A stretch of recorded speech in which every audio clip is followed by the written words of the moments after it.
2021년 6월 10일 바로 어저께입니다. 어저께 있었던 코치 합창단 줌 강연 여러분들과 공유하고자 합니다.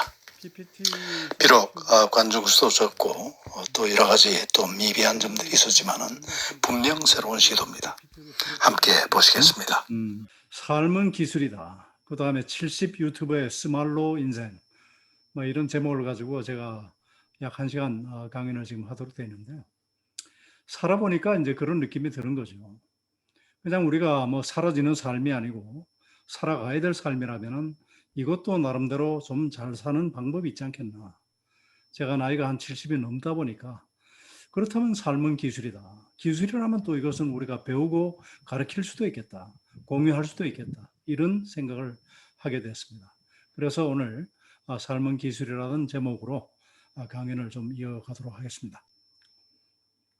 뭐 아시다시피 저는 서울대학교 농가대학을 나와서 연세대학교 경영대학에서 석사를 하고 그다음에 한보 유한 극동문서를 거치고 또 하버드 비즈니스스쿨에서 또 이 경영학 공부를 또 했습니다.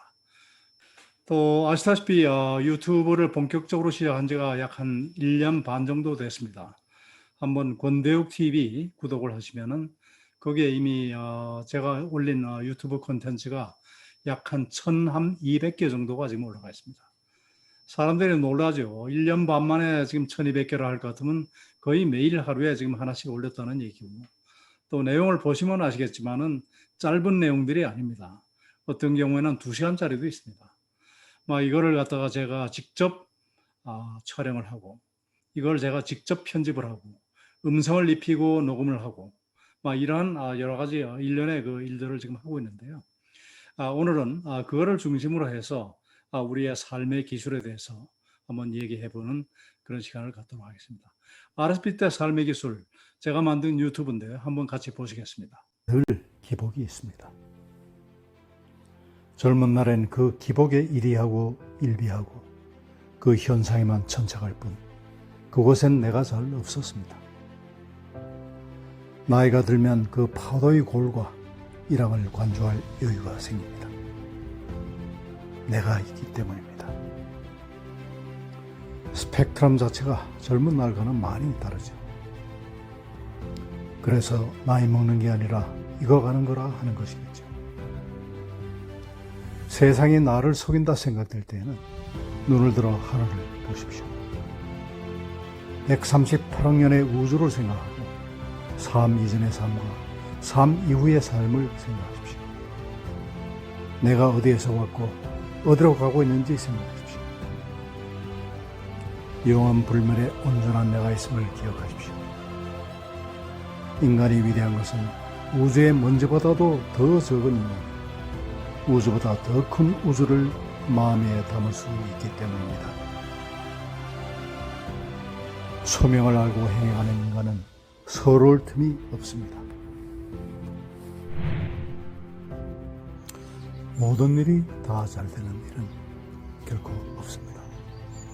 왠지 일이 잘 안 풀리는 날도 있게 마련이죠. 이럴 땐 몸도 왠지 찌뿌듯합니다.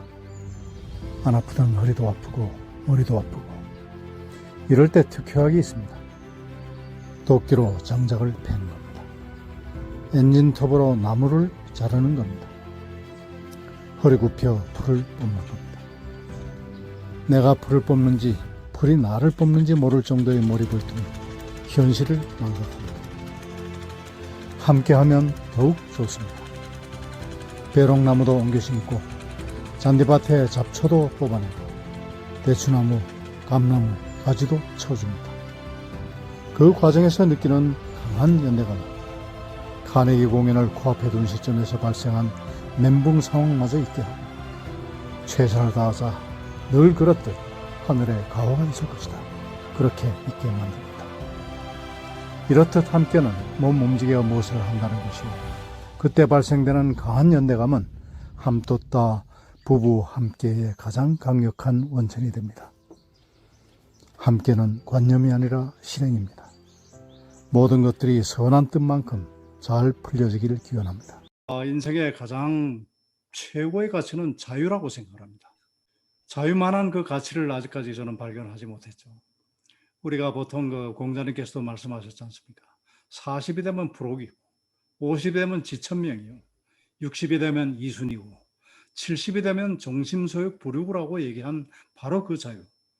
내 마음이 가는 대로 행동을 해도 결코 법규나 윤리나 사회적인 어떤 그 제도에 어긋남이 없는 그러한 삶. 이런 것들을 우리는 정심소욕 부류구의 경지라고 지금 얘기를 하는데, 아직 뭐 저도 70이 됐지만 그런 경제는 도달하지 못했지만은 꼭 도달하고 싶은 그런 경지이기도 합니다. 또한 우리가 인생을 살 때 그러면 뭐 왜 도대체 우리가 사는가, 이런 질문들을 저는 이 강원도에서 3년 동안 혼자 보냈고 지금도 거의 대부분의 시간을 여기서 보내면서 하늘의 별을 바라보면서 늘 생각합니다. 우리가 사는 목적이 무엇일까? 저는 기본적으로 그것은 행복하기 위해서 산다고 생각합니다. 존재의 이유를 갖다가 확실히 알면은 행복에 조금 더 가깝게 갈 수 있다고 생각합니다. 조직이나 또는 개인이나 존재의 이유가 확실치 않으면은 망설이게 되고 주저하게 되고 겁먹게 됩니다. 내가 이 세상에 존재하는 이유, 내가 이 조직에 존재하는 이유, 내가 이 합창단에 존재하는 이유를 확실히 우리가 알 것 같으면은 언제 누구에게서나 당당할 수가 있습니다. 호호하고 당당하고 담담한 삶을 살 수가 있는 것이죠. 저는 어떻게 할 때 제가 행복한가를 늘 생각해 왔습니다. 아시다시피 저는 48년 동안 지금 직장 생활을 했고 그동안 35년을 사장의 역할을 했습니다. 다시 말하면 나이 35살에 사장이 돼서 나이 70이 될 때까지 사장, 회장의 역할을 했다는 말이 되죠. 남들 보기에는 그저 얼마나 참 멋지고 행복한 삶이냐 이렇게 말씀하실지 모르지만은 저는 사장 역할을 하면서도 단 한 번도 이것이 나의 삶의 전부다고 생각해 본 적이 없습니다. 특히 제가 건설사에 근무를 했을 그 당시는 오로지 앞만 보고 갈 수밖에 없는 그런 상황이었었고, 그러다 보니까 나의 삶 자체는 없었죠. 그러다가 아시다시피 건설 25년 하다가 어느 날 호텔의 사장이 돼서 아무래도 조금 더 자유분방하고 그런 삶을 살게 되니까 그때부터는 나의 삶을 조금 더 생각하게 되죠. 우리가 워크홀릭의 그 삶을 살다가 그 다음에 나는 어디 있지? 그러면서 우리가 우리의 삶을 생각하게 되는 바로 그런 것들이죠. 따라서 우리가 워크라이프 밸런스라고 지금 얘기를 합니다. 그러나 저는 일찌감치부터 워크라이프 밸런스라는 것은 없다. 일과 삶에 무슨 경계가 있느냐? 경계가 없다고 저는 믿고 또 그렇게 행동을 해왔습니다. 이 경계가 없는 삶 중에서 어떻게 하면 내가 행복할까? 제가 가만히 생각해 봤더니 그럼 행복의 기준이라는 건 무엇이냐? 어떨 때 행복하다는 그 심프텀이 나타나느냐? 그것은 생각만 해도 가슴이 뛰고 눈이 반짝반짝하는 그 상태입니다. 제가 생각하는 행복은. 어떻게 할 때 제가 그런 상태가 되는가? 제 나름대로 생각을 해봤더니 쓰고 또 이렇게 말하고 그 다음에 이렇게 노래할 때 제가 행복하더라고요. 그래서 저희 삶은 쓰고 말하고 노래하는 삶입니다. 특히 여러분 알다시피 2011년도 제가 청춘합창단 그 공개 오디션에 제가 나가서 그 당시 현직 사장이죠. 아쿠아 엠바스터 코리아의 사장이었습니다.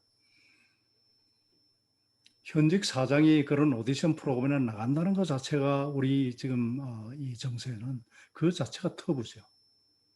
그래서 저는 정말로 하고 싶은데 제일 그때 걱정이 됐던 것이 현직 사장이 그런 데 나가면 사람들이 뭐라고 얘기할까? 우리 직원들은 뭐라고 얘기할 것이며 저도 또 사장이지만 전문경이니까 저의 또 봉급을 주는 저희 오너가 계시잖아요. 그 오너는 또 어떻게 생각할까? 다른 건 다 극복할 수 있는데 오너 입장에서 역지사지로 제가 생각을 해보면은 일 열심히 하라고 지금 사장을 시켜놨더니 그런 공개 오디션 프로그램, 연애 프로그램에 댕긴다. 이거 조금 좀 이상하죠. 그런데도 저는 꼭 하고 싶었습니다. 그러면서 생각을 했죠. 내가 평생을 내가 하고 싶은 대로 하고 살지 못했는데 지금 이 순간마저 내가 하고 싶은 일을 못한다면 언제 할 것이냐? 내가 나중에 나이 80이 넘어서 꼬부랑 할아버지 됐을 때 할 것이냐? 그때는 불러주지도 않을 거 아니에요. 그래서 이거는 내가 돌파해야 될 하나의 허들이지 절대로 피해가서는 될 일이 아니로구나 하고 제가 회사를 설득하고 우리 주주들을 설득해서 제가 방송을 시작했는데요. 지금 생각해 보니까 인생에 별로 잘한 것이 없어요. 그런데 혹시라도 잘한 것이 두 가지만 있다면 얘기해 보라 할 것 같으면 저는 청춘 합창단의 합창단원이 된 것과 그다음에 여러분 지금 보시는 저 2층 방입니다. 강원도 문막에 제가 세컨하우스를 23년 전에 터를 잡아가지고 이거를 지금 갖고 온 일, 이 두 가지가 제 인생에서 제일 잘했다고 지금 생각합니다. 그래서 오늘 제가 말씀드린 것은 이 쓰고 말하고 노래하는 삶을 가장 완벽하게 구현할 수 있는 것이 바로 유튜브라는 점을 얘기를 드리고 싶은 겁니다. 권대욱 TV에 여러분 시간 나실 때 들어가셔서 제가 올린 콘텐츠를 시간 나실 때 하나하나 보십시오. 거기는 뭐 제가 생각하는 여러 가지 삶의 지혜, 삶의 기술, 또 잊지 못할 우리 합창단과의 어떤 그 공연, 제가 노래하는 장면, 그다음에 제가 또 만나고 싶은 사람 인터뷰하는 장면, 이런 것들이 바로 내가 쓰고 말하고 노래하는 이 삶을 가장 완벽하게 총체적으로 구현할 수 있는 것이 바로 유튜브라고 생각했던 거죠. 아시다시피 저는 작년 3월까지만 해도 휴넷의 현직 회장으로서 많은 봉급을 받고 많은 혜택을 누리는 그런 경영자였습니다. 그러나 작년 3월 코로나가 발생이 되고 앞으로 회사가 어떻게 될지 모르는 긴박한 상황에서 제가 혼자 가만히 생각을 해보니까 별로 할 일도 없는데 많은 봉급 받으면서 남의 눈치 보이는 그런 저거를 내 스스로가 그보다는 조금 더 자유를 찾고 싶다 해서 제가 그쪽 매니지먼트에게 나 지금부터는 비상근으로 좀 하고 싶다. 봉급은 안 받는다. 대신에 내 할 일은 하나. 이래서 자유를 찾았던 사람입니다. 그래서 그때부터는 강원도 여기에 터를 잡고 서울에 일이 있으면 가끔씩 나가서 일 보고 또 들어오고 여기서 뭘 하느냐. 정말 하루 왼종일 혼자 있다 보면 할 일이 정말 없으면 정말로 무료하고 그다음에 정말로 살기가 힘들죠. 그래서 저는 이 유튜브 만드는 일, 유튜버의 길을 저의 일로서 정한 것입니다. 그러다 보니까 제가 유튜브 만드는 저의 일이에요. 다행히 유튜브를 만들려면 여러 가지 컨텐츠가 있어야 하고 또 이걸 갖다가 녹음할 수 있는 기술, 편집할 수 있는 기술, 영상을 자르고 붙일 수 있는 기술 이런 것들이 다 필요하잖아요. 이거를 저는 직접 제가 하고 있습니다. 왜냐하면은 이거를 만일 누구를 시켜서 할 것 같으면은 절대로 제가 만들고 싶은 콘텐츠, 만들고 싶은 시간과 장소 내보낼 수가 지금 없는 거죠. 힘들지만 제가 혼자 배웠습니다.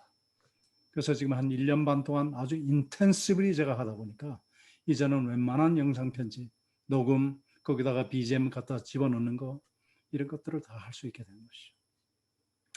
다행스럽게도 저는 책을 6권을 썼습니다. 그리고 제가 페이스북을 한 10년 전부터 했는데 제 페이스북에 들어오시면은 많은 그 글들이 있습니다. 또 페이스북의 장점 중에 하나가 매일 오늘 같으면은 과거의 오늘의 얘기를 전부 다 올려줘요. 거기에 정말 제가 생각해도 내가 이런 글을 썼단 말이야. 이렇게 정말 내 스스로 봐도 이거는 공유하고 싶은 그런 글들이 있습니다. 그런 글들을 이제는 영상으로 만들고 있습니다. 그것이 하나의 컨텐츠가 되죠. 거기에는 페이스북으로 제가 했던 페이스북 서당도 있습니다. 그걸 이제 유튜브 서당으로 만드는 것이고요. 그다음에 거기서 썼던 여러 가지 수필이나 이런 것들은 제가 나레이션을 직접 하면서 그걸 이제 하나의 영상 편지로서 만들기도 하고요. 여행 다니면서 있었던 그 기행을 그런 유튜브로 만들기도 하고 우리 합창단의 활동을 제가 또 알리는 역할을 또 해야 되잖아요. 그러다 보니까 과거 우리가 오스트리아, 그라츠, 우즈베키스탄, 그다음에 카네기홀, 유엔에서 공연했던 그런 영상들이 마침 다행스럽게도 저희 페이스북에 전부 다 있습니다. 그래서 그걸 전부 다 우리가 꺼내가지고 그걸 다시 재편집해서 영상 자료로 만들고 있죠. 만들 때는 사실상 힘들고 이게 무슨 밸류가 있겠느냐, 사람들이 보지도 않는 걸 도대체 뭐 때문에 만드느냐. 우리 집사람도 그런 얘기를 합니다. 저 스스로도 혼자 어떤 때는 회의가 될 때가 있어요. 내가 이렇게 정말 열심히 하는 거를 많은 사람들이 지금 봐주지 않는 거. 굉장히 실망스럽기도 하지만 저는 결코 거기에 좌절하지 않습니다. 언젠가는 빛을 보겠지. 지금 현재 어쨌든 제가 노력을 해서 지금 현재 저희 구독자가 약 한 4,690명 정도 됩니다. 310명만 더 추가하면 이제 5,000명 고지를 넘고 저는 그래요. 우리가 이 세상에 나온 목적이 뭔가 아까도 제가 말했지만은 소명이라는 게 있다고 생각합니다. 그냥 인간 권대육을 그냥 어떤 절대자가 그냥 너 나가서 대충 70년, 80년 살다가 돌아와라. 이렇게 던져졌다고 저는 도저히 생각할 수 없습니다. 무언가 우리를 이 세상에 내보낸 뜻이 있을 거라고 저는 믿습니다. 저는 종교를 얘기하는 것이 아닙니다. 안 그렇다면은 우리 만물의 영장이라고 하는 인간의 자존심이 너무 상합니다. 너무나 창피하죠. 그렇게 우리가 그냥 사라지는 삶을 그렇게 살려고 그렇게 우리가 던져졌다면 아무 의미가 없지 않습니까? 저는 의미를 찾아야 된다고 생각하거든요. 그래서 과연 그러면 제가 이 세상에 나온 목적이 무엇일까?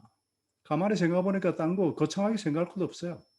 제가 있음으로 해서 저의 스말로가 있음으로 해서 이 세상이 제가 있기 전보다 조금이라도 더 나은 세상이 된다면은 그야말로 제가 이 세상에 나온 그 존재의 이유가 확실히 된다고 지금 믿는 것이죠. 그렇게 생각하는 순간 내 유튜브를 아무도 보지 않더라도 저는 저 할 일을 하고 있는 것이라고 지금 생각하는 거죠. 그래서 지금 여기 오디언스 몇 분 계시지 않지만 오히려 가족 같은 그 분위기에서 언제 한번 제가 여기 우리 강원도 산막으로 여러분들을 초대를 한번 하겠습니다. 직접 한번 보시면은 여기가 어떤 곳이다 이렇게 알 수 있을 것 같습니다. 제가 여기를 23년 전에 터를 잡아가지고 그동안은 제가 이제 건설사 사장으로서 한참 바쁠 때니까 제가 1997년도 극동건설 사장으로 하루아침에 쫓겨났거든요. 극동건설이 법정관리 들어가니까 뭐 전문경 하루아침에 그냥 가는 거죠. 그때 제가 직원들이 어쨌든 그 송배례라고 해서 술을 정말 건하게 마시고 집에 들어가니까 우리 집 사람이 자지 않고 기다리고 있습니다. 집 사람도 알고 있죠. 신문에서 봤으니까, 뉴스에서 봤으니까. 그러면서 딱 들어가는데 안 자고 기다리고 있다가 여보 당신 그동안 참 수고 많이 했습니다. 이렇게 얘기를 하길래 근데 참 웃기게도요.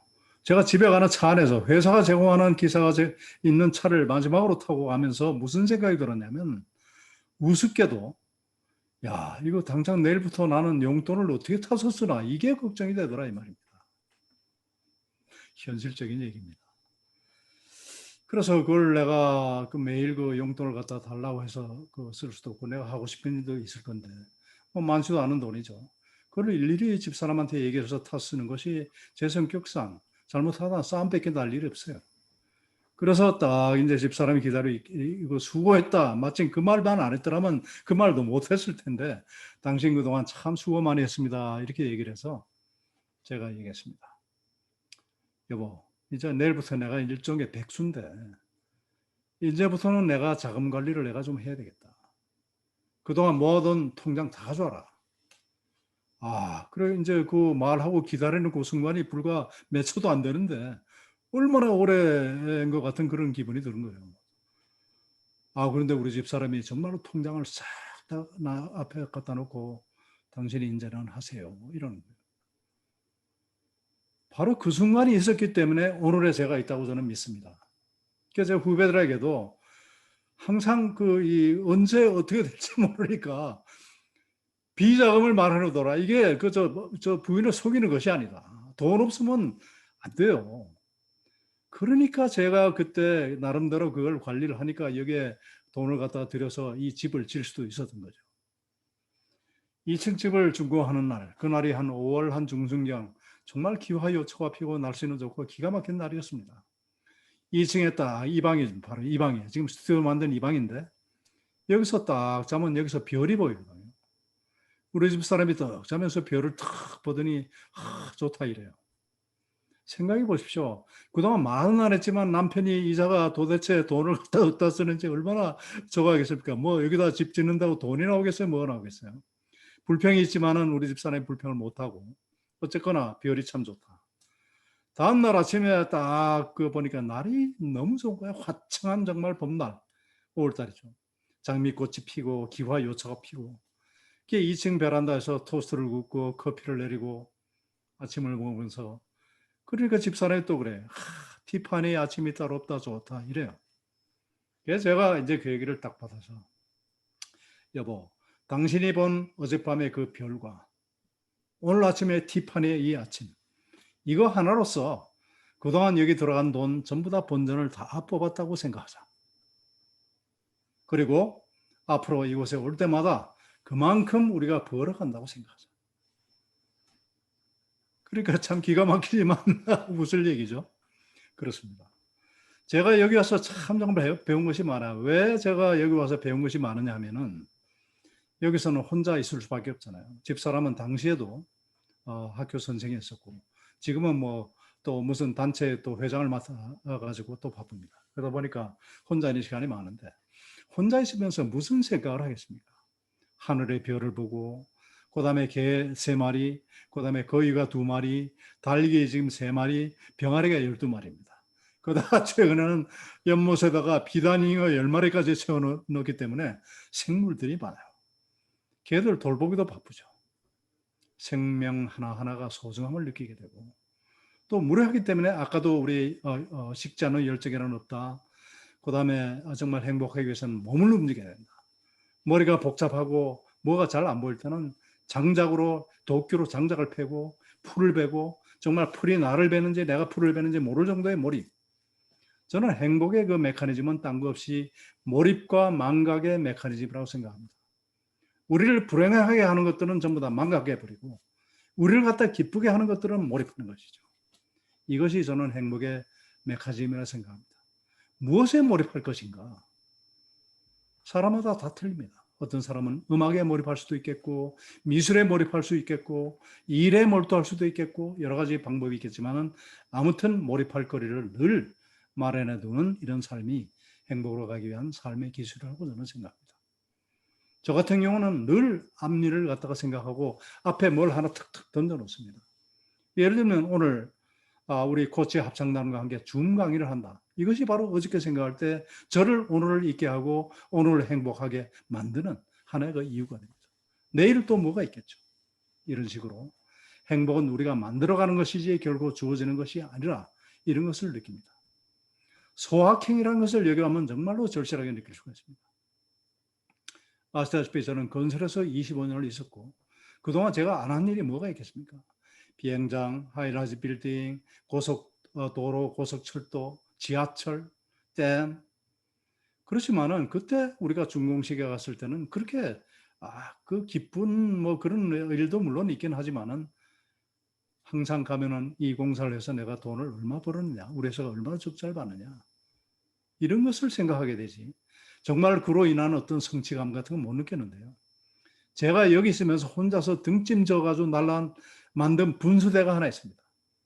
제가 원래 학교 때 이 물을 전공한 사람이라서 그래서 분수대에 들어가는 물, 그다음에 거기에 이제 가장 싼 재료를 가지고 이 FRP 그 통을 갖다 놓고 배수구를 만들고 거기다 우물정자로 이 도로 경계선을 갖다 놓고 거기다 맷돌 3개 얹고 파이프 얹고 물 집어넣고 그래서 내가 만든 분수대로 물을 탁 틀었을 때 물이 그 여름에 시원하게 나오는 그 모습을 보고 느꼈던 그 행복감은 제가 어떤 공사를 갖다가 준공시키고 얻었던 느낌보다도 훨씬 더 강렬하고 좋았다는 것이죠.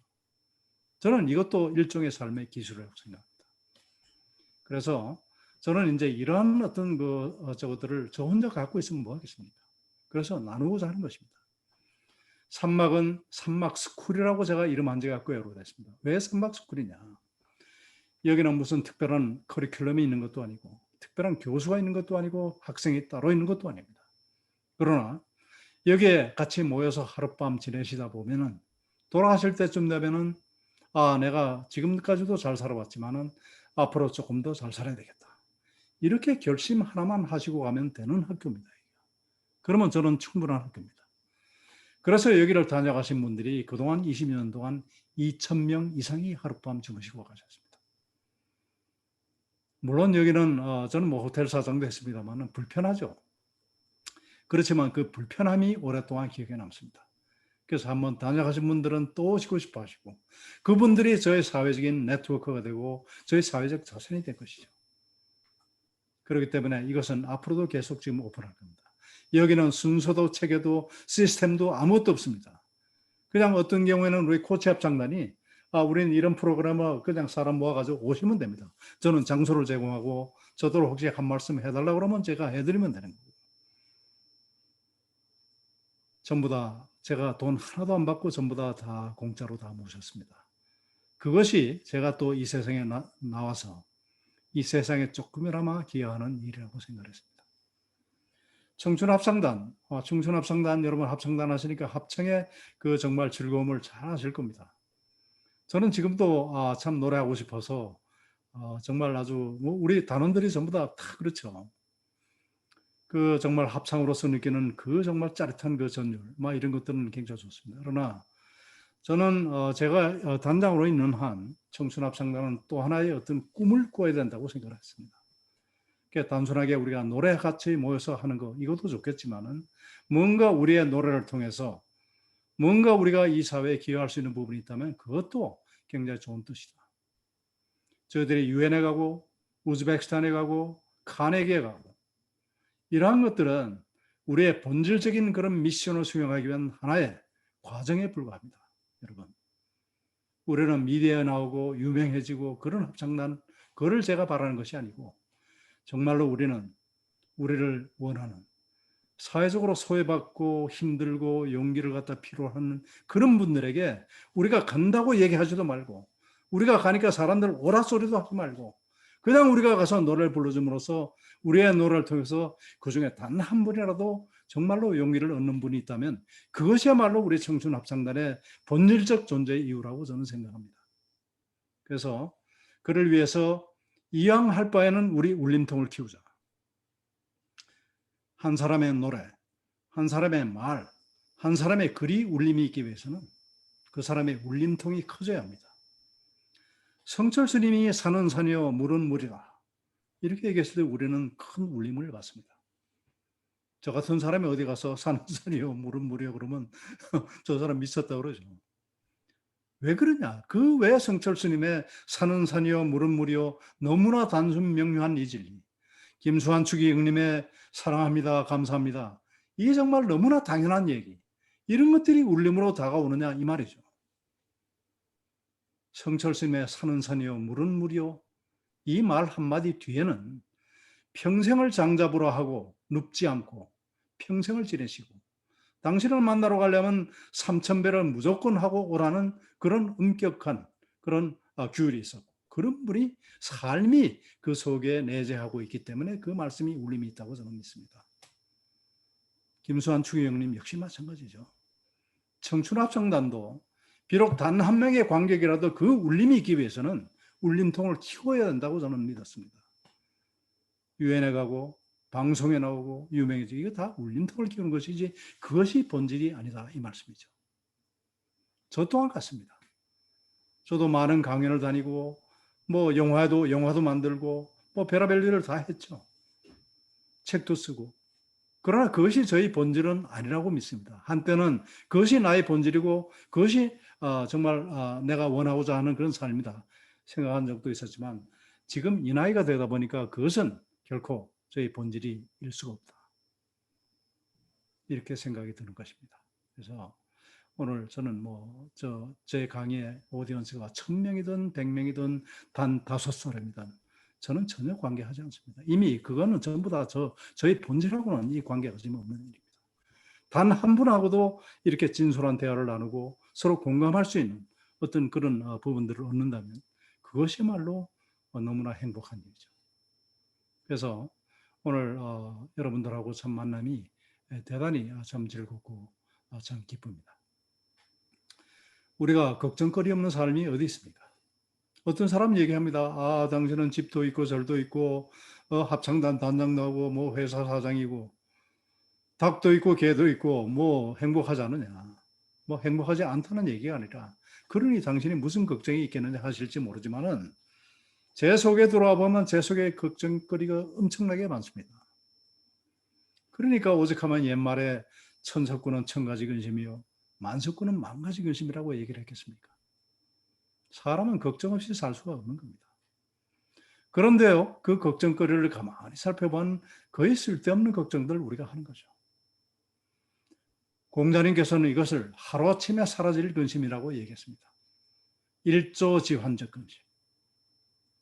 그러면서 또 말씀하시기를 군자는 일조지환적 근심에 흔들려서는 안 된다.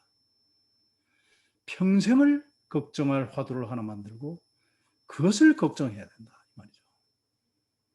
저는 그 걱정거리를 없애는 두 가지 방법을 알고 있습니다. 그 첫째 하나는 우리가 보편적으로 쓰는 아주 걱정거리 대신에 즐거운 일을 생각하는 거. 거기에 몰입하는 거. 그래서 이 걱정거리 있는 이 메커니즘.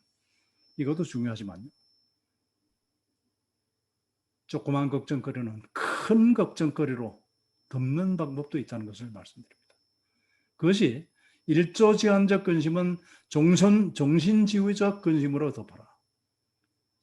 그러니까 아주 큰 근심거리, 이거를 여러분들 가슴속에 하나씩 가지셔야 돼요. 그래서 이걸 정말 큰 이 바다 위에 떠 있는 큰 배가 그 묵직한 닻을 시면에 탁 내리고 있으면은 잠포도에 흔들리지 않듯이 그런 묵직한 화두들을 하나씩 우리 모두가 갖기를 저는 희망합니다. 그 화두는 무엇이 돼도 좋습니다. 그러나 평생을 걱정해야 될 화두입니다. 저희 경우에 현재로서는 저는 우리 통일이 됐으면 좋겠어요. 평양에 우리 청춘합창단이 갔으면 좋겠습니다. 청춘합창단이 평양에 갔다. 그로부터 통일이 시작되었다. 이렇게 우리 역사가 기록해 주기를 바랍니다. 언제가 될지 모르겠어요. 그러나 그 꿈이 있는 한 우리는 계속 그 꿈을 꾸어 나가는 거죠. 이루어진 꿈은 이미 꿈이 아닙니다. 유엔에 가기 전에는 우리 합창단을 우리가 이끌고 유엔에 가는 것이 꿈이었습니다. 유엔 공연을 딱 마치고 나니까 이미 그것은 지나간 꿈이죠. 그죠? 그러니까 또 새로운 꿈을 꾸는 겁니다. 그 꿈만이 우리를 살게 합니다. 살아보니까. 내 속에 내가 굉장히 많거든요. 여러분 가시나무 노래 아시죠? 내 속에 내가 너무도 많아 당신의 실컷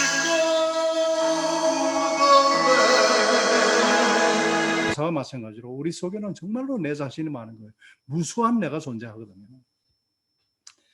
그러니까 실망하는 나, 좌절하는 나, 걱정하는 나, 이 나를 제대로 된 내가 딱 잡아내가지고 얘를 생각만 해도 가슴이 뛰고 눈이 반짝이는 곳으로 데려갈 줄 알아야 하는 것이죠. 저는 이것을 삶의 기술이라고 그렇게 부르는 것입니다. 지금 시간이 얼마나 됐죠? 한 10분 정도 강연 더 하시고 질의응답 9시 네, 15분까지 12분 남았는데요. 네. 우리 오늘 많은 사람들이 모여가지고 이렇게 하는 그런 어떤 그 강연회가 아니잖아요. 네. 우리끼리 정말로 속도하게 하는 건데 이렇게 제 얘기만 계속하는 것은 너무나 그 아까운 시간을 낭비하는 것 같고요. 우리 서로 대화하면서 또 노래 불러달라면 노래도 제가 들어드리겠습니다. 그렇게 해가면서 재미있게 우리가 진행하는 그러한 저게 됐으면 좋겠습니다. 이상으로 제 강의는 마치고요. 한번 저에게 좀 알고 싶은 뭐든지 좋습니다. 저 질문하시고 또 자기 생각도 더 말씀해 주시고 그렇게 하면 좋겠죠. In the meantime 그 중에 권대욱 TV에서요 호국이라는 그 키워드를 치시면 노래 하나 나올 거예요. 호국 경영할 때 호국. 네, 호국. 네. 소영 코치님 찾아가 좀 올려주세요. 네, 준비되시면 준비되셨다고 얘기해 주시고요. 최동환 단장님, 그래도 저기 그 권대욱 단장님이랑 또 우리 같이 만난 것도 있고 인연도 네, 저기 권 회장님 안녕하십니까? 네, 안녕하세요. 네, 제가 좀 집에 늦게 들어와가지고요. 아까 좀 일찌감치 인사를 못 드렸습니다. 오늘 네, 감사드리고 아주 주옥과 같은 말을 그냥 귀에 쏙쏙 들어오게 그동안 여러 말씀 좋은 말씀 많이 해주셨지만 오늘 특히 더 감명 깊은 말씀들을 해주셔서 정말 감사하고요. 정말 이 큰 걱정거리 순간적으로 나는 내 인생 내 일생일대를 내가 이렇게 잡고 있는 큰 걱정거리가 뭔가 하는 생각을 할 수 있게 해줘서 너무 감사하고 그 큰 걱정거리로 이 작은 걱정거리들 이거를 덮는다라는 거 너무 멋있습니다. 예.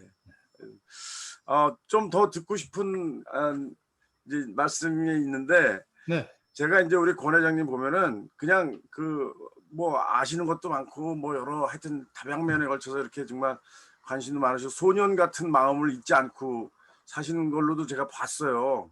그게 너무너무 아름다우신 것 같거든요. 근데 그러면서 이뤄내시는 거는 그냥 제가 딱 키워드를 하나 이렇게 거는 그냥 실천, 생각도 깊이 하시면서 그 생각에만 빠져 있는 게 아니라 늘 움직이시고 늘 행동으로 그거를 자신에게 보여주시고 남과 공유하시고 하는 그런 삶으로 쫙 이렇게 점철된 것 같은 느낌을 받았거든요. 네. 네, 예, 그럴 수 있었던 힘은 도대체 어디서 나오는 건지. 네, 그게 저는 그 아까 이제 그 인트로에 보여드렸던 그 열정이라고 생각하는데요. 네, 그 열정의 근본적인 그 정착점은 어딜까? 그거는 행복입니다. 행복. 네, 모든 열정은 나를 행복하기 위한 하나의 과정이라고 나는 보는 거죠. 네. 아시다시피 저는 생각하면 바로 실행합니다. 그러니까요. 네. 그러다 보니까 실패도 엄청나게 많이 했지만 네. 또 그로 인해서 성공한 거죠. 예를 들면 합창단 유엔에 간다. 아니 그 이름도 없는 시니 합창단을 유엔에서 불러주기는 하겠으며 과연 불러준다고 거기를 갈 일입니까? 그러니까. 아무도 안 된다고 얘기를 했지만은 저는 바로 실행했습니다. 네. 저는 된다고 믿었고 정말 안 되면은 되게끔 그리고 명물이 있기 때문에 이건 안 갈 수가 없다고 저는 확신을 가졌었거든요. 그러니까 사람들은 저희 확신이 때로는 무모하다고 생각하고 또 사람들은 우고자면하다가 결국은 실행의 시기를 타이밍을 놓치죠. 네. 유튜브도 마찬가지입니다. 페이스북도 그럼요. 마찬가지고. 예. 저는 무조건 이거 유튜브가 이게 앞으로 대세야 그러면 실행합니다. 처음에 그래서 제가 만들었던 유튜브 초창기의 유튜브를 보면 정말로 엉망이에요. 내가 지금 보면 창피해서 볼 수가 없어요. 그러나 그게 있었기 때문에 지금 오늘 그런 거거든요. 그러다 보니까 이제 카메라도 장만하게 되죠. 그다음에 또 이제 아이맥, 그 아이맥도 하나 사가지고 그것이 또 퀄리티가 더 좋다 그래가지고 그것도 지금 배울 예정이고요. 그러다 보니까 하여튼 실행하는 그 힘, 이것은 뭐냐면 열정이라고 보고 열정은 궁극적으로 행복하기 위해서 열정을 가지는 거죠. 아까도 얘기했지만 아니 그러면은 뭐 이를테면은 이제 뭐 하여튼 무슨 카네기 아니면 무슨 여러 가지 하여튼 해오셨던 것들이 얼핏 보면은 그거 참 실행하기 힘든 것들이잖아요. 그리고 이거 되겠어 뭐 이런 것들이 있었는데 그리고 뭐 지금 유튜브도 작년부터 하셨다니까 뭐 남들은 뭐 정말 그 연세에 정말 그거 뭐 이거 웬 주책이야 뭐 이렇게 생각할 수 있는 그런 거를 지금 해내시는 이게 내면에 어떤 목소리가 주로 이렇게 들리셔서 그냥 확 이렇게 해낼 수 있을까요? 저는 저희 삶을 좀 충실하게 가져가야 된다고 생각해요. 네. 시간이란 것이 주어진 시간이 한정이 있는데 그 시간을 꽉 좀 채우고 싶은 거죠. 네. 그러다 보니까 그냥 이렇게 아이들 타임은 전 그게 원래 생리적으로도 잘 안 맞고 뭔가 좀 생산적인 일, 또 뭔가 기여할 수 있는 일 이런 일을 지금 해야 된다고 생각하는데 거기에 제가 완전히 이 억압을 받으면은 그건 또 자유를 또 훼손하는 거고. 제가 하고 싶은 마음이 스스로 나서 그렇게 할 때 그게 행복한 거죠. 그래서 아까도 얘기했지만 저는 쓰고 말하고 노래하는 게 행복한데 그거를 가장 완벽하게 구현할 수 있는 툴이 바로 유튜브더라 이거죠. 앞으로 또 바뀔 수도 있어요. 그래서 저는 지금 70의 가수가 되겠다고 꿈을 꾸고 있어요. 그리고 실제로 꿈만 꾸는 것이 아니라 TV조선에서 내일은 국민 가수 이게 나이 제한이 없어요. 미스터 트롯 할 때 내가 응모를 했었거든. 떨어졌는데 왜 떨어졌는 줄 아세요? 나이가 35세 미만만 되는 그래서 제가 열받았어요. 야 도대체 지금이 어떤 세상인데 말이야. 나이 제한을 하느냐. 내가 지금 TV조선 회장님도 만났어요. 그래가지고 막 내 컴플레인 막 했어. 그랬더니 또 나름대로 그 뜻이 있으시더라고. 그게 정말로 진짜 무명의 가수를 발굴한 데기 때문에. 그래서 그렇게 꼭 하나 만드세요. 그랬더니 정말 만들었어요. 제가 응모했습니다. 지금. 그러세요? 응모했는데 아직 발표가 안 났어. 떨어지겠죠. 그렇지만 기다리는 거예요. 기다릴 때까지 행복한 거야. 언제 오나 이게 기다려.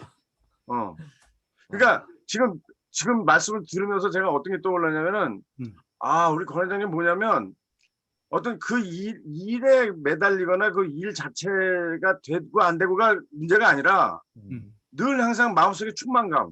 그렇습니다.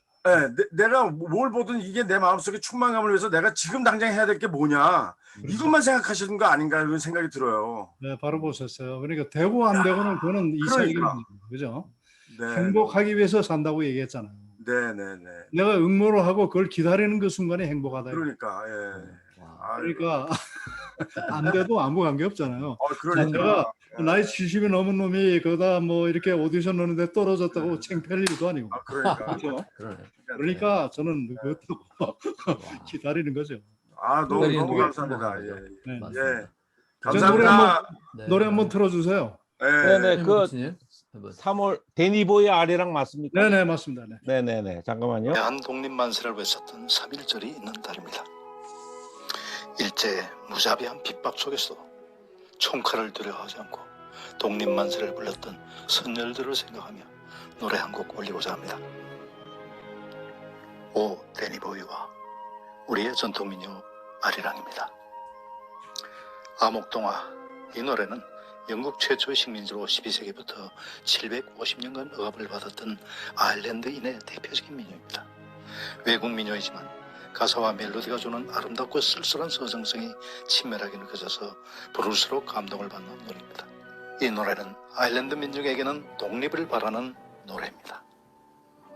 아리랑 또한 어떻습니까? 우리 민족의 면면한 역사를 이 노래와 함께 이어왔죠.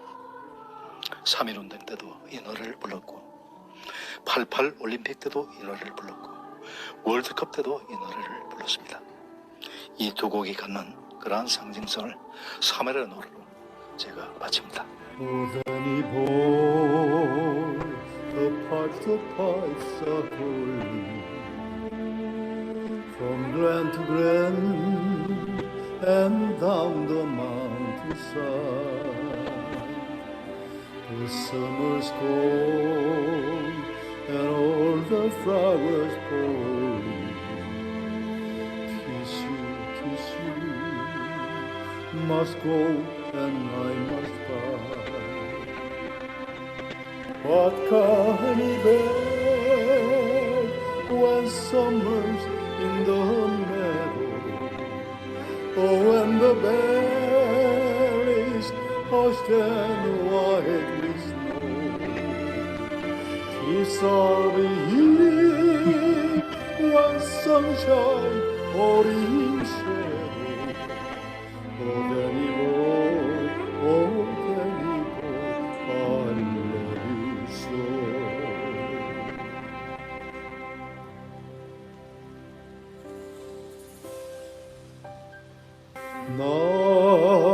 나를 버리고 가시는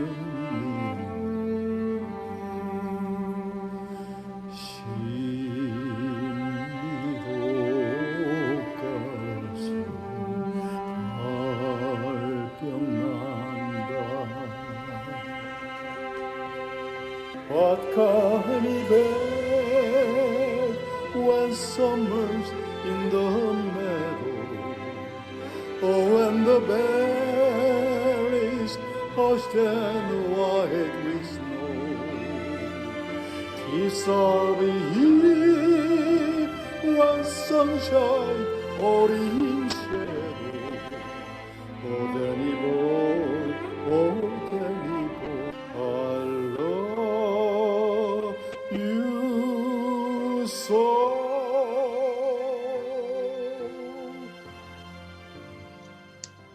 와우, 멋집니다. 청춘 합창단이 3.1절 100주년을 맞아 뉴욕 카네기홀에서 우리 동포들과 함께 불렀던 아리랑 보내드리면서 권대욱TV 인사드립니다. 오늘도 행복한 하루 되십시오. 감사합니다.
와우. 다시 들어도 감동입니다. 아, 감동이네요. 아니 회장님 네. 그 전에 우리 그 코치 합창단 그 우리 야유회 때 한번 오셨었잖아요. 네. 그 연수원에 용인에 연수원에 용인 있는 연수원에 그래서 오셔서 네. 그때 이후에 저기 카네기를 갔다 오신 거예요? 그러면? 카네기가 2019년도에 갔다 왔어요. 그 그때가 우리 저희한테 올 때 2018년 같은데 네, 그 이후에 다녀왔어요. 그러셨군요. 와. 야. 그 감동이었어요. 그러게 말해요. 그때 그 가신다고 말씀하셨던 것 같아요. 지금 이제 예, 아마 그랬을 거예요. 네. 야, 그러니까 그 실행력이 참 대단하십니다, 정말. 저 노래는 저희도 한 2017년인가 무대에서 한번 했던 노래거든요. 저 아리랑 저 버전으로. 네, 우효원의 아리랑. 네, 저 버전으로 했는데 너무 그때도 좋았고 저 아주 이제 편곡도 잘한 것 같아요. 노래도 네. 아주 기가 막히게 하시네요, 정말. 네, 우효원 씨가 그 대단한 작곡가입니다. 그 작곡으로 박사학위까지 받았고 네. 지금 국립합창단의 그 수석 그 작곡가. 지휘자. 네. 그런 것 같아요. 우리가 하여튼 저희가 열심히 연습해서 같은 청춘 합창단과 코치 합창단이 한번 협연을 할 수 있는 그날이 오길 좀. 예, 뭐 좋습니다. 네. 좋습니다. 오늘 단장님 잘 들었습니다. 저 구자군인데요. 소리가 나거나? 네. 나와. 예, 저도 이제 유튜브를 하고 있는데 저 한 2년 정도 전부터 해서 그 하면서 지금 이제 말씀드리니까 참 비슷한 것도 많다라는 생각이 들고 저도 이제 올 1월부터는 내 눈에 보이는 세상에서 매일매일 내가 좋은 습관을 소개하겠다 그래서 주변에서 저 이제 이태원 사니까 이태원에 있는 남산 근처에서 거기 산막 같은 그런 분위기겠죠. 그래서 아침마다 배드민턴 치고 걷기 명상하고 남산의 정상에 올라가고 배드민턴 치고 이런 모습들을 이제 찍고 편집하고 하는데 이제 중요한 거는 이렇게 열심히 하더라도 결국 홍보가 많이 돼야 되잖아요. 그래서 맞습니다. 지금 이제 권대욱 단장님 같은 경우는 워낙 또 많이 유명하시기도 하고 아는 분이 많으시니까 이렇게 뭐 4,000명 됐다지만 저는 열심히 지금 2년째 하고 있는데 270명? 이제 300명도 안 됐거든요. 그래서 어떻게 하면 그런 부분들을 자기가 하는 것들을 잘 알릴 수 있을지 이런 부분을 좀 소개해 주면 좋겠습니다. 열심히 선전해야죠. 뭐. 그러니까 저는 일단 유튜브를 만들면은 그 루틴이 있어요. 첫째, 제 페이스북에 올립니다. 제 페이스북에 그래도 팔로워가 약 한 4,000명 이상 되거든요. 그분들에게 일단 알리고 제가 활동하는 단체 카톡방이 있잖아요. 밴드 단체 카톡방을 통해서 제가 이제 또 이런 아주 압축해서 내용을 올려줍니다. 그러면요, 이게 이래요. 우리가 인생을 살 때 역지사지란 말을 항상 생각해 봐야 되는데 저한테도 그런 URL이 엄청나게 많아요. 나 유튜브에서 이거 봐줘요. 그런데 내가 가만히 생각해 보면 제대로 내가 거기다 구독하고 좋아요 눌렀던 기억이 많이 없습니다. 무슨 말씀이냐면은 내가 그렇게 하더라도 그걸 보고 구독하고 좋아요 누른 사람이 그렇게 많지 없다는 실망할 준비부터 먼저 하고 그렇게 해야 돼요. 그리고 메일 저걸 하니까 어떤 사람은 이 사람 말이야 귀찮게 메일 이런 거 보내냐고 퉁도 많이 들었어요. 근데 어쨌든 지금은 저의 진심을 그래도 아시기 때문에 야단치시는 분은 없는데 그렇다고 해서 다 보시지는 않습니다. 그런데요, 일정 그 순간이 지나게 되면 처음에는 구독자 수 굉장히 연연하죠. 그래서 심지어는 제가 1,000명만 됐으면 좋겠다고 얘기할 때가 작년 아마 이맘때인 것 같아요. 1,000명. 막 그런 얘기를 갖다가 막 페이스북에다 막 쓰고, 그 다음에 그 카톡에도 1,000명만 됐으면 좋겠다. 그러니까 이게 엄청나게 그 강요하는 거거든. 그런데도 그게 잘 안 돼요. 잘 안 되는데, 이게 일정한 그 꾸준함이 있기 때문에 지금 우리 구자균 코치님은 꾸준하게 매일 데일리 지금 하시니까 그게 쌓이고 가다가 어느 순간에 어떤 계기가 소위 말하는 킬러 컨텐츠가 하나 있으면은 그때 확 늘죠. 그리고 중요한 게 내보니까 아무리 보라 해도 안 볼 사람은 안 봅니다. 또 아무리 보지 말라 해도 볼 사람은 꼭 봅니다. 그런 게 있거든요. 그래서 제가 하나 권해드리고 싶은 것은 구자균 코치님께서 단체 카톡방, 다시 말해 이분들 그렇게 서로 마음이 잘 통하는 단체 카톡방을 하나 만드세요. 그분이 코아야, 코아. 응원군의 코아야. 그래 그분들은 무조건 좋아요, 구독 눌러줘야 돼요. 그런 저걸 하나 핵심 그 친위사령부를 하나 만드시고 그다음에 그분들로 하여금 그걸 퍼나르게 하세요. 내가 직접 하는 건 소용이 없어. 예를 들어서 우리 최동화 코치님께서 권대욱 TV 보니까 이게 좋더라고 하면은 신빙성이 있어. 이 사람은 이 사람은 관계없는데 근데 내가 내 걸 갖다 자꾸 선전하면 저 사람은 늘 하는 짓이다. 이렇게 봐줄 수가 있죠. 그런데요, 얘기가 나왔으니까 얘기지만 우리가 가장 중요한 게 사람의 리더십의 요체는 사람의 마음을 사는 거라고 저는 지금 알고 있습니다. 사람의 마음을 어떻게 사느냐. 저는요, 사람의 마음을 사기 위해서는 그 사람의 절실함을 볼 줄 아는 눈이 있어야 돼요. 현상 너머의 현상을 볼 줄 아는 우리가 지혜라고 얘기하지 않습니까? 그런 것이 있어야 됩니다. 그 사람의 절실함이 뭘까? 근데 우리 여러분 이거 아셔야 됩니다.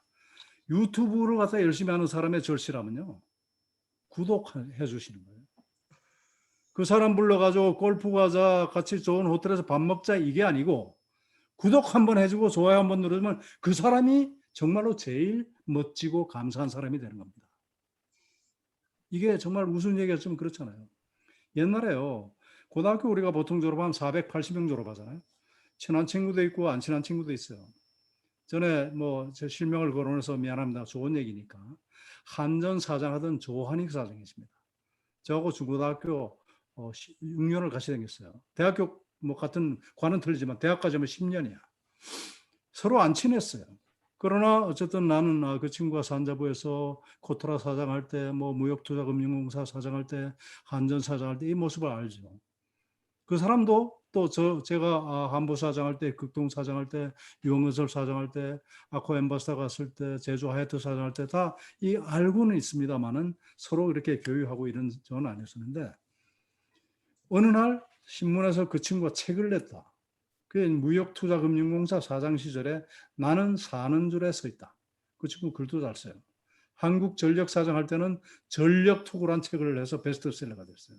어쨌건 그래서 내가 그 책을 딱 보고 우리 직원 시켜서 10권을 사고 문자를 하나 딱 보냈어요. 환희가 나 네 책 샀다. 딱 열자도 안 돼. 환희가 나 네 책 샀다. 그때부터 제일 친한 친구가 됐습니다. 무슨 말씀이냐면 책을 내는 사람 그 순간에 그 사람의 절실함은 책이 많이 읽혀지는 것입니다. 가게를 오픈한 사람의 그 순간의 절실함은 내 가게가 잘 되는 것이죠. 내 가게에 와서 물건 팔아주는 사람이 최고죠. 그죠? 그 사람의 마음을 사기 위해서는 어떻게 해야 되겠습니까? 내가 갖고 있는 역량 범위 내에서 최대한 제일 먼저 가서 팔아주는 것입니다. 책을 냈을 때는 그 사람 책을 사서 사는 것만 가지고 안 돼요. 이런 책이 좋은 책이 있다고 내 SNS를 통해서 마구마구 얘기를 해주면 그 사람이 절실함을 알아줬다고 굉장히 고마워합니다. 그죠? 그래서 사실은 내가 심지어 그런 얘기가 썼다니까 내 페이스북에다. 절실함을 알아보는 놈. 나의 절실함은 내 유튜브 구독해 주는 거다. 이렇게 해도 안 봐. 이게 현실이기 때문에 실망할 준비 절대로 실망하시지 말고 꾸준하게 하시고 스스로 거기서 행복을 찾으시면은 그게 가장 좋은 거죠. 네, 고맙습니다. 네. 이번에 우리 여성 단원들 중에서도 질문 좀 하실 수 있으신 분 누가 손 들고 한번 표시해볼래요? 여성 단원 중에서 질문 없나요? 그럼 아까 저기 정종관님이 아까 손 들었죠? 네, 한번 질문해보세요. 예. 회장님, 저는 회장님 세 번째 뵌 것 같습니다. 아, 그렇습니까? 아까 이제 합창단 예심하고 인터뷰할 때 그때가 생생하게 기억이 나는데 그때는 회장님이신지 몰랐는데 아까 말씀하시니까 그분이셨구나라는 게 생각이 났고 두 번째는 지난번에 KH 태동화 님 할 때 그때 같이 사고를 이렇게 했었고 오늘 이제 세 번째 뵌 것 같습니다.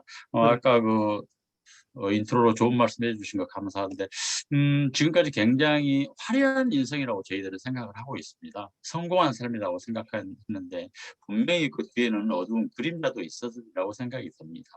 그 그림자를 어떤 방법으로 극복하시는지 말씀해 주시면 저희 삶에 많이 도움이 될 것 예, 같습니다. 저 굉장히 어렵게 자랐습니다. 아버지가 저는 아버지 얼굴을 모르죠. 1살 때 아버지가 돌아가시고 저희 어머니가 홀어머니에 그러니까 외아들에서 뺏겼고 삭바느질을 해가면서 저를 키웠어요. 그러다 보니까 참 그 공부방이 없어가지고 친구 집을 전전하고 친척 집을 전전하고 어쨌거나 그러는데 뭐 그렇지만은 우리 어머니가 저를 어둡게 키우지는 않으셨어요. 그 어려운 가운데서도 그것도 제가 안동건과 그 선비의 자손이라는 점을 항상 일깨워주셨고 자존심을 일깨워주셨고 그래서 그 자존감은 어릴 때부터 굉장히 높았던 것 같습니다. 좌절할 때가 많았죠. 우선 뭐 건설회사 내가 가던 회사마다 전부 다 망해버리니까 나중에는 친구들이 야 너는 어떻게 가는 회사마다 전부 다 망하냐 이렇게 놀릴 정도로. 근데 저는 그렇게 생각했어요. 이것이 내 숙명이긴 하지만은 최선을 다했다고는 보지만은 어쨌거나 실패한 경영자죠. 성공하고 싶었습니다. 경영으로서 한 번이라도 성공했으면 좋겠다 싶었는데 그런 기회가 그렇게 와주는 것은 아니잖아요. 근데 마침 아코 엠바스더 코리아 그 호텔 사장으로서 제가 2008년도에 영입이 돼서 가서 정말로 가자마자 제가 열심히 해가지고 호텔 6개 된 거를 24개를 만들어 놓고 대한민국 최대의 호텔 오퍼레이터, 최고의 호텔 오퍼레이터. 아마 아코 엠바스더 그러면 잘 몰라요. 근데 노보텔, 이비스, 머큐어, 풀맨, 소피텔, 페어먼트 뭐 이런 브랜드를 얘기하면 아마 아실 겁니다. 우리나라 지금 최고의 지금 호텔 오퍼레이터죠. 그거를 제가 만들어 놓고 2018년도 제가 이제 10년 되던 해에 이제 그만두고 나왔죠. 그러니까 아까도 말했지만 그 좌절할 때마다 제가 그런 생각을 했어요. 내가 이 세상에 던져진 이유가 이렇게 그냥 의미 없이 그냥 실패하고 그냥 좌절하고 그냥 죽으라고 보내지는 않았을 텐데 하는 그 생각을 했죠. 뭔가 있을 거야. 그러니까 좀 기다려봐야 돼. 그러니까 무조건 딛고 일어서야 돼. 이런 게 있었죠. 그래서 한 번도 많이 넘어졌지만은 결국 그대로 넘어져서 엎어진 적은 없었습니다. 뭐라도 자꾸 일어섰죠. 그래서 뭐 그 성공이라는 뭐 잣대를 어떻게 얘기할지 모르지만은 그렇습니다. 그래도 지금 이렇게 제 이름 석자 지금 보존하면서 또 남한테 신세 안 지고 또 뭔가 좀 남에게 뭘 할 수 있는 그런 지위에 있고 그것도 행복이라는 그 길을 계속 찾아갈 수 있는 힘을 갖고 있다는 것은 성공했다고 저는 생각을 합니다. 그래서 그것이 고맙고 그러니까 저를 그렇게 성공의 길로 이끌어진 모든 사회와 국가 그리고 사람들에게 그걸 되갚아야 된다고 이렇게 생각하는 거죠. 네, 그래서 그런 생각을 하고 견디고 있습니다. 예. 예, 감사합니다. 마지막으로 이제 한 분만 질문을 더 하고 이제 또 마무리할 시간이 거의 된 것 같습니다. 한 분 질문하실 분 있나요? 뭐 김민정 코치님 질문하실 거예요? 왜 고개를 끄덕어요? 네. 저요? 네. 아니 아니었는데 네. 그냥 말 나왔으니까 그냥 질문하겠습니다. 그러면 네. 존경하는 권대욱 대표님 너무 반갑습니다. 궁금한 게 갑자기 생겼네요. 청춘 합창단 입단할 때 나이 제한이 어떻게 되는가요? 네, 일단 나이는 52세 이상으로 지금 제한을 하고 있고요. 52세 이상. 네. 네네. 그게 왜냐하면 2011년도 우리가 남자 자격 청춘 합창단 할 때의 연령 제한 기준이었었거든요. 그 기준을 지금까지도 그냥 유지를 하고 있습니다. 네. 네, 알겠습니다. 언젠가 꼭 가입하고 싶습니다. 예, 환영합니다. 감사합니다.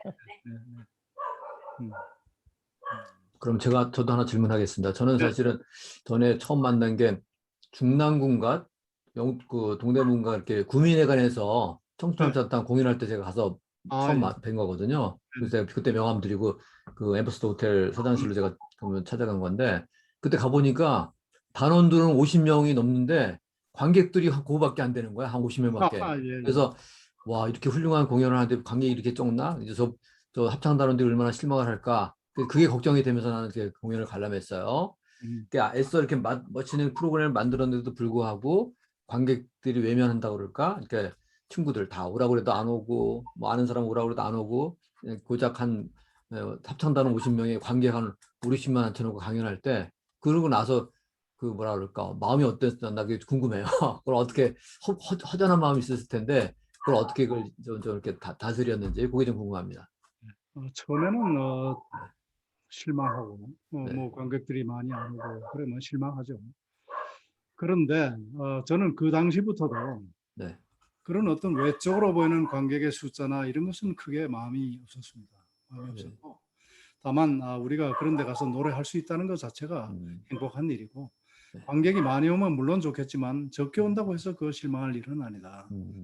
왜냐하면 그런 경우들을 살아오면서 너무나 많이 봐왔잖아요. 네. 우리가 지금 뭐 나이가 30, 40이 먹은 청년들이 아니고 이미 나이가 60, 70이 먹은 그런 시니어들인 만큼 산전수전을 다 겪었는데 뭐 관중 조금 적게 왔다고 해가지고 그 실망을 하고 이제 그러지는 않죠. 그래서 다 이제 그 정도의 내공들은 다 쌓이신 우리 시니어 합창단의 멤버들이기 때문에 물론 뭐 많이 오시면 좋죠. 그러나 많이 안 오셨다고 해서 특별히 실망하지도 않았습니다. 그러시구나. 네, 잘 들었습니다. 아무튼 건대대우 청춘합창 당자님은 우리가 전에 워크숍에서도 한 1박 2일 항상 할 때도 한번 모셨고 오늘 두 번째 강사님을 모신 건데요. 오늘 주로 이제 본인의 메시지도 전했지만 우리 합창단한테 뭔가 저기 격려할 그런 분위기 다 오진 않았어요. 오늘 한 18명밖에 안 해가지고 좀 아쉬운데 두 번 만나면서 어떤 느낌을 받았는지 둘이한테 격려가 되는 말 그런 마무리의 말씀 해주시면 고맙겠습니다. 코치 합창단 더군다나 이제 같은 전문 직종에 계신 분들로 합창단을 구성한다는 것이 쉬운 일은 아니죠. 네. 그러나 제가 합창을 해보니까 합창단원이 된다는 것, 그다음에 합창단을 리드한다는 것, 이거는요 조직을 회사를 경영하는 것보다 10배는 어렵다고 생각합니다. 그만큼 각자 개성들이 뚜렷하고 그러다 보니까 각자의 목소리가 크고 더군다나 우리 청춘합창단 같은 경우는 조직 생활을 해보신 분들이 많지가 않아요. 코치 합창단은 물론 다르겠죠. 어쨌든 합창단을 리드한다는 것이 쉬운 일이 아닙니다. 그래서 또 합창단을 갖다 하는 것이 내가 좋아서 하는 것이지 합창단 좋으라고 하는 것도 아니에요. 난 우리 청춘합창단은 늘 그런 얘기입니다. 내가 좋아서 하는 것이다. 그러니까 어떤 경우는 뭐 이렇게 하다 보면 뭐가 마음에 안 먹거나 합창단 관둘 거 그러면 제가 그 얘기를 합니다. 내가 좋아서 하는 거지 합창단을 위해서 합창하는 것이 아니잖아요. 한 분도 그만둔 분은 없습니다. 그런데 네. 그만큼 합창 지도한다는 게 어렵고 하기 때문에 합창 단원으로서 그 지휘하시는 분, 또 이 단을 이끄시는 분들 그 고충을 좀 생각하시고 열심히 참석해 주시고 합창이라는 것은 그런 참여의 그런 어떤 그 메커니즘 아니면은 아니 합창하는데 한 사람만 빅소리 나도 이게 안 되는데 그렇죠. 저 같은 경우요 연습 시간이 부족하잖아요. 왜냐하면 회사 때문에 연습 못 가는 경우도 또 있잖아요. 저는요 하여튼 차 안에서든 그다음에 양재천을 아침에 걸으면서든 음원 늘 끼고 다녔어요. 그리고 아예 저 코치 제 베이스 파트인데 베이스 파트에 저를 전담해주는 그 사수가 하나 있어가지고 그 양반 바로 옆에 지휘자님께 부탁해서 옆에 앉게 해가지고 그렇게 해서 그 따로 이제 연습하고 해서 왜냐하면 삑소리 나면 안 되잖아요. 그러니까 그러나 합창으로 우리가 얻을 수 있는 이 행복감은 뭐 말도 못하는 거죠. 전부 다 우리 코치 합창단원님들 합창 열심히 하셔가지고 행복하시고 이거는 나를 위하는 길이고 또 합창을 위하는 길이기 때문에 항상 열심히 하시고 또 거기서 좋은 결과 얻으시고 행복하시기 바랍니다. 네, 감사합니다. 오늘 귀한 시간 내주셔서 우리에게 도움이 되는 말 합창단한테 그 긍정의 에너지를 담뿍 주시고 하신 우리 권대욱 청춘합창 단장님에게 감사의 박수를 보내면서 일단 특강 세미나 시간을 마치도록 하겠습니다. 네, 감사합니다. 단장님. 감사합니다. 네, 다음에 또 뵙겠습니다. 감사합니다. 네. 비록 청중수는 얼마 되지 않았지만 저희 모든 것을 쏟아낸 알찬 강의였다고 생각합니다. 식지 않는 열정은 없습니다. 킬리만자로의 표본 보내드리면서 권대욱TV 인사드립니다. 오늘도 행복한 하루 되십시오. 감사합니다. 사람들은 흔히 식지 않는 열정이라고 말합니다. 그러나 식지 않는 열정이란 없습니다. 그것은 식지 않는 열정이 아니라 식지 않게 하는 열정인 것입니다. 열정은 에너지를 필요로 합니다. 덮이고 데워야 식지 않습니다. 식어가는 열정을 덮이고 끓이는 에너지, 그 원천은 무엇일까요? 소명, 존재의 이유, 기여, 이타 등 여러 가지 이유가 있겠지만 궁극적으로 그것은 행복에 대한 끊임없는 열망이라고 생각합니다. 청춘합창단을 유엔에 가게 하고 카네기와 그라체 가게 하는 힘, 70의 가수가 되겠다는 꿈, 그 모든 것 역시 내가 행복해지겠다는 열망으로부터 비롯됩니다. 내가 이 세상에 존재하는 이유를 늘 생각하고 어떤 난관과 어떤 세상의 시선도 긍정하는 마음으로 극복하겠다는 결심도 결국은 내가 행복하기 위함입니다. 내가 행복한 길, 그 길에 대한 신념이 있으면 결코 흔들리지 않습니다. 내가 하는 이 모든 것들이 나를 행복하게 하고 나의 울림통을 키워 이 세상을 내가 있기 전보다 더 살기 좋은 곳으로 만들어 또 다시 내가 행복해지기를 바랍니다. 사람들은 누구나 행복할 권리가 있습니다. 그러나 권리가 있다 하여 누구나 누리는 것은 아닙니다. 식지 않는 열정은 그냥 주어지지 않습니다. 만들어가는 것입니다. 무엇을 하면 행복할까요? 무엇을 하면 내 가슴이 뛰고 내 눈이 반짝일까요? 당장 지금 우리가 그것을 안 할 이유가 무엇입니까? 묻지를 마라. 먹이를 찾아 산기슭을 어슬렁거리는 하이에나를 본 일이 있는가? 짐승의 썩은 고기만을 찾아다니는 산기슭의 하이에나. 나는 하이에나가 아니라 표범이고 싶다. 산 정상 높이 올라가 굶어서 얼어 죽는 눈 덮인 킬리만자로의 그 표범이고 싶다.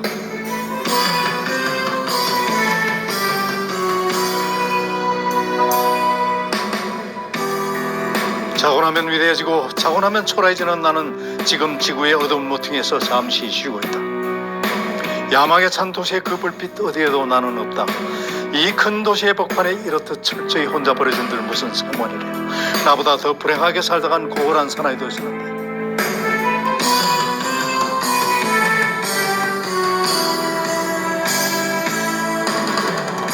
처럼 왔다가 이슬처럼 갈 순 없잖아. 내가 산 흔적일랑 남겨둬야지. 한 줄기 연기처럼 가뭇 없이 사라져도 빛나는 불꽃으로 타올라야지. 묻지 마라 왜냐고, 왜 그렇게 높은 곳까지 오르려 애쓰는지 묻지를 마라. 고독한 남자의 불타는 영혼을 아는 이 없으면 또 어떠리. 살아가는 일이 허전하고 되기 싫을 때 그것을 위안해 줄 아무것도 없는 보잘것없는 세상을, 그런 세상을 새삼스레 아름답게 보이는 건 사랑 때문이라고. 사랑이 사람을 얼마나 고독하게 만드는지 모르고 하는 소리지. 사랑만큼 고독해진다는 걸 모르고 하는 소리지.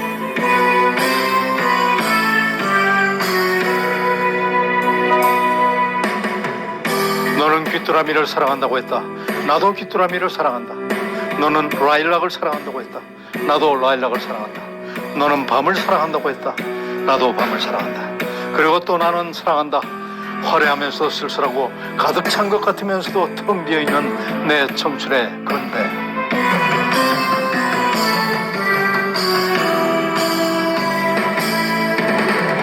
사랑이 외로운 건 운명을 걸기 때문이지. 모든 것을 거니까 외로운 거야. 사랑도 이상도 모두를 요구하는 건, 모두를 건다는 건 외로운 거야.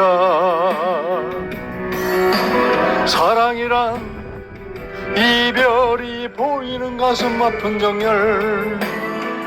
정열의 마지막에 무엇이 있나. 모두를 잃어도 사랑은 후회 않는 것. 그래야 사랑했다 할 수 있겠지.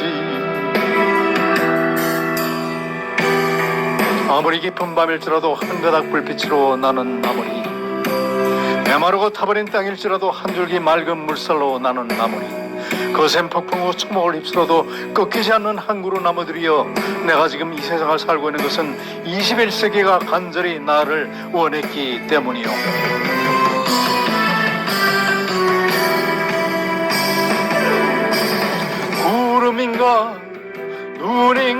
저 높은 그 킬리만자로 오늘도 나는 가리 배낭을 메고 산에서 만나는 고독과 악수하며 그대로 산이 된들 또 어떠리